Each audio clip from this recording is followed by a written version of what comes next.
Kia ora universe and kia ora New Zealand, Victoria Velasquez Vincent here, your Miss Universe New Zealand 2024, and I am back with episode number 5 of my chit chats with the candidates for New Zealand Miss Universe 2025, which is super exciting. I have the honor of being joined today with Deb. How are you, Deb? Kia ora everyone, it's DEBORAH LAMBIE here. I am very happy to be here this evening with the lovely VVV. It is my honour to be talking with you again. And last year, VVV and I actually did the competition when I was 25 weeks pregnant for the final. So it's full circle coming back here I now. know. It feels like just yesterday I was like, Deb, can I rub your belly? I remember that. And I was like, yes, absolutely. And then I remember as well on the final night, you were like, Deb, I really want to come to your baby shower. And I was like, I you will know. absolutely be there. And then you were at Miss Universe when I had my baby shower. So I was cheering you on from a distance. But I had my baby shower when you were away. But I have now had my beautiful baby boy, Teddy. He is 3 months and a half. And so life looks a little bit different now. I can imagine, and I cannot wait to be back in New Zealand and meet Teddy for myself and get some little Teddy cuddles. Yes. So, Deb, I want us to assume that the people watching, obviously, your friends and family will be watching and other people that know you, but just assume that there's a lot of people that don't know you watching. Can you please tell us a little bit about yourself? So I am a Kiwi girl through and through. I grew up in Dunedin, which is in the bottom of the South Island, and I went to school there, and then I actually went to medical school there as well. So I followed in the footsteps of my 2 parents, who are also both doctors. My dad worked in the emergency department there for 30 years, and my mum is actually a psychiatrist, which is very interesting, and a different kind of like 2 perspectives, because dad deals with emergencies and mum deals with people's minds. So I guess that's a little bit about me. And then also I think after finishing med school, something that I didn't talk about when we did the competition last year was that I actually had a really bad back operation. Well, I had a bad back injury that led to a back operation that led to a complication from the operation that meant there was a period of time where I wasn't able to work. I wasn't able to really walk properly or function, and it wasn't clear if I would ever fully recover. And going through that, when I was young, so I finished med school when I was 24, that happened when I was around, I think, 25 or 26, and going through that then at a really pivotal stage in my life where you're kind of kicking off your career, that really shook me absolutely to my core and made me, I guess, question things about who I am, what's important to me, what's the contribution that I want to make in the future. And I'm so grateful to have managed to come out the other side and to have learned so much along the way, so many lessons. But the main one would be that we are able to cope with so much more than you might think of yourself or than I thought of myself, and that I am so much stronger than I think, and you, I'm sure, are so much stronger than you think. And just the power of the human mind and the human body to recover from challenges that are faced on our journeys. Absolutely. And I love what you said about how you didn't speak about it enough last year, but now you're opening up about it this year. Because I'm a big believer that people should be more open and vulnerable, right? Like, Mhm. especially when it comes to beauty pageants, like, I feel like the public or like beauty pageant supporters and fans, like, they see beauty queens, I guess you could Mm. call us, as like this like picture perfect image, or like they place us on a pedestal, and they don't realize that we also face our own challenges and Yeah, all these things that have led to where we are now. yeah. So I love that you're being more like open and vulnerable. I feel like it's going to help other people see themselves in you in some way. Oh, thank you. And I think for me, like, part of the reason that I don't like talking about it, or that I didn't like talking about it last year, is that I don't even like thinking about it because it was such a tough time in my life. But if there is one person that ends up going through something similar and can think, oh, Deb went through that, therefore, and she came out the other side, therefore maybe I can too, then it's worth it. And also for me, I guess reflecting on it now, I can see, I realized that it was such a hard time. And then I also can see that that has really shaped who I am as a person as well. And so something that I guess really like made important to me was how important it is to make the most of the opportunities that we're given, and how important it is to, where possible, pass that on to other people. And so that actually led me and the man who is now my husband, who is Dave, who I think you have met, who is such a sweet person. But back in 2015, we started, it would have been just around the time of my back injury and operation, we started a company called Learn Coach, or a startup called Learn Coach. And what Learn Coach does is online tutoring for secondary school students. And we believe that the educations that we have had is kind of a gift to be shared, and that every Kiwi student should have the chance to have a good education, and actually every student in the world, because it's the most powerful tool that you have to take control of your future. And Learn Coach, I'm super proud of the work that we've done and the Kiwi kids that we've helped. And since then, we've helped over 250,000 Kiwi students with delivering over 10 million free tutorials. And actually just today, and was announced, or we got the news that it's named as Time Magazine's one of the top 350 educational companies in the world, which is super exciting. Oh my goodness. First of all, congratulations. That is incredible. You and Dave are like a power couple in my eyes. And for anyone that doesn't know Dave, shout out to Dave. He's like the epitome of a supportive husband and a great father now. And I think, like, I'm assuming here, but I feel like Learn Coach, which you started a lot, like a while ago now, as Yes. parents, like this new chapter that you're entering as parents, it probably makes it all the more meaningful, I'm assuming, because you've got like this little baby who's eventually going to grow up and need an education and that sort of thing. So it's like as a parent, you're even more, it's almost like you're even more protective of like children in general and like wanting what's best for them. I think that is so true. And I didn't realize until I held Teddy myself, like until I met him, you there is nothing I would not do for that child. I want him to have every opportunity. I want him to have a good life. But also, the thought of kids growing up in homes where their parents can't afford to give them that, or where their parents desperately want them to have a good education, but for whatever reason they're not able to afford it, or their parent wants to help them with their homework, but that parent doesn't have the education themselves to actually be able to sit down and walk them through the algebra or the calculus or whatever it is that they need. I want every Kiwi student to have those opportunities and to be able to step forward in their life with the skills that they need. And so it makes me, it's kind of like the sense that I want to nurture. I think it brings out my side. Like I think I already had a little bit of a nurturing side, and now I think it's just amped that up and made me realize just the start that you have in life is so important. And I'm super lucky that my parents really instilled in me from a young age how important education actually was. And my dad used to always say to me, the most important thing is your education, because that means that you will be able to, whatever happens to you, you will be able to support yourself and your family. And the reason that dad actually believed that is because of his own background. And his mum, dad's mum was 5 months pregnant when her husband died, and she had two small little boys and was 5 months pregnant.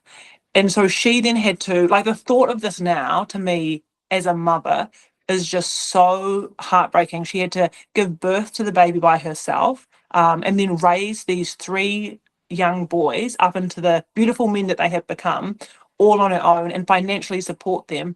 And she was able to do that because she was a pharmacist. And so my dad, seeing his mother go through that, really instilled in us girls just how important education is. And so I want to do the same for Teddy, and I will do my best to use the skills that I have to ensure that other Kiwi kids get the educational opportunities that they deserve. And every Kiwi kid deserves a good education. Absolutely. I 100% agree. And I love that you're like passing down your learnings from your father down to Teddy. And I'm sure when Teddy grows up and eventually has his own kids, he's going to do the exact same thing. So I want to, speaking of Kiwi kids, Yes. I have this thing that I'm doing with everyone. And admittedly, I had a different photo prepared, but then you posted something earlier and I just couldn't help myself. I wanted to choose this one. So I've gone on your Instagram and I've taken a screenshot of a photo that I would like you to tell me just a little bit more information or like the story behind it or just like a fun fact or something. So tell me about this cute little Kiwi kid in a very lime green tracksuit over here. Oh my goodness. Oh, I've been really like going on a trip down memory lane lately. And I think it's like having Teddy myself makes me think about my own childhood. And I asked my mum to send me some photos from my childhood. And she sent that photo back. And I just thought it was hilarious because nowadays it kind of feels like children come to me, kids come out and they look great from the start and they're on social media and they look so put together, but I was not like that at all. Like, as you can see in the photo, I went through a super awkward stage. I was quite like chubby, quite round in the face, and just like a bit of a tomboy. And I've always loved animals, so I had my bunny Brie. And I guess when I look at that little girl, I think I feel like as a child, I was very serious, and I still have that side. So, very serious, very hardworking, very thoughtful, and almost to the point sometimes where I couldn't enjoy the moment. And so now that I have Teddy myself, one of the things that I'm really trying to do is really enjoy every single moment that I have with him. And it's the same when we got our beautiful dog Ernie a few years ago. Like, the house was perfect, and I remember we got the floors polished. And then Ernie, they were perfect for about literally 30 seconds, and then Ernie came running down with his little like scratchy feet and scratched the beautiful new floors. And it's those kind of moments that you will look back on and be like, those were the precious moments and those are the special times in your life. And if you're always focused in the future, and if you're always working so hard and so serious and thinking about the future, then you'll actually miss the present moment. So when I think about myself as that little girl, I think I just wish she could enjoy the present more. And I'm really trying to do that now. And I'm really trying to, hopefully, we'll be able to pass that on to Teddy. I'm sure you will. And I totally agree. As you know, I also have a dog, and I look at the furniture that she has actually just like destroyed in the couple months of living in my home with me. But I often think like, one day I unfortunately will lose her because dogs don't live as long as humans. And so I'm going to look back at like those scratches on my floors and like the bite marks on my timber Oh, furniture. And I'm just going to like miss the moments of her just being like a little menace. That's for yes. sure. It's like that's your precious baby. And Yeah. dogs are just, I just think dogs are the most amazing animals, right? Like, sometimes I think humans don't deserve dogs because they're so sweet. And every time you come home, it doesn't matter if you're late, it doesn't matter if you've been out all day. They are so delighted to see you. They're never upset with you. I just think they're amazing. I think there's a lot we can learn from dogs about joy, being in the moment. Yeah. Absolutely. Sometimes I wish I was a dog because the little princess downstairs gets treated exactly like that as a princess. She deserves the best, nothing but the best for your princess. Same with Ernie and Teddy now. Yes. So tell me, Deb, you are a medical doctor and a very multifaceted woman in general. Can you please tell me, obviously, working in the medical field and then pageantry are quite like realistically opposing or like very just different Mm. industries or realms. So can you tell me, are there any sort of like transferable skills that you've learned from the medical industry and then used in pageantry or vice versa? I think when people understand that I am both a medical doctor and doing a beauty pageant, and like a new mum and doing a beauty pageant, or last year and I was pregnant and doing a beauty pageant, I think those things are quite hard for people to sometimes get their head around. But I love the fact that you can be more than one thing, and you don't have to fit in one particular, I don't have to be just one of those things. And there are so many transferable skills between being a doctor and being involved in these competitions. And if I was to pick kind of like the key thing to draw out, I think that would be the importance of both IQ and EQ. So, as a doctor, people know that doctors need to be smart. It's very competitive to get into. You need to understand a lot of content. But what people sometimes miss is that on a daily basis, the most important, in my opinion, part of your job is actually how you're communicating and how you're dealing with patients. Because what's happening to them is the most important thing in their life. If something goes wrong with your health, that is such a massive thing. And so for people to understand what's going on, for people to really be able to absorb the information and to really have the best experience possible, you have to be able to use your EQ, which is your emotional intelligence. So for people that don't know that, it's kind of like how well you can interact with people, and get down to their level and make sure that you're on the same page. And when I think about the key skills that a Miss Universe should have, she needs to be both very high IQ and very high EQ, because Miss Universe is given a powerful platform to advocate for change in the world. And she will be, when she's chosen, she will be invited to events all around the world where she has opportunities to speak her mind and basically to advocate for important causes. And I hope that the Miss Universe really is able to do that to the very best of the opportunities that are given. And then also, so she will be at these events one week, and then maybe another week she will be literally in an area that has been struck by a natural disaster, doing humanitarian work, meeting people, meeting children. And for that, you need a really high level of EQ or emotional intelligence to really meet people where they're at and connect with people. And so both a doctor and a beauty queen need to have both a high IQ and a high EQ. So those I see, it's exactly the same, what's needed, and both super important. I absolutely agree. I almost see Miss Universe, or like anyone that represents their country on the international stage as well. It's almost like they have to be a chameleon. So like they have to like learn to change their colors, but they're like the form of who they are remains the same. Like the Yeah. core of who they are is consistent. Yeah. Because like you said, you're going to be interacting with so many different people. So you're going to need to like adjust yourself in order to fit in with those people. Like one day you're going to be all like glammed up and like wearing a nice gown and heels, but you can't do that same thing when you're going to underprivileged areas, or like you said, areas that are struck by natural disaster, right? So she has to learn to really like adjust herself, whether it's in her physical appearance or like her emotional side, her mental state. Yeah, I think a chameleon is like the best way for anyone to describe Yeah, I what really a Miss Universe should be. I love that. And I love as well, or in my mind, one of the most important things, or in my mind, actually, the most important thing is to use the platform to advocate for positive change in the world.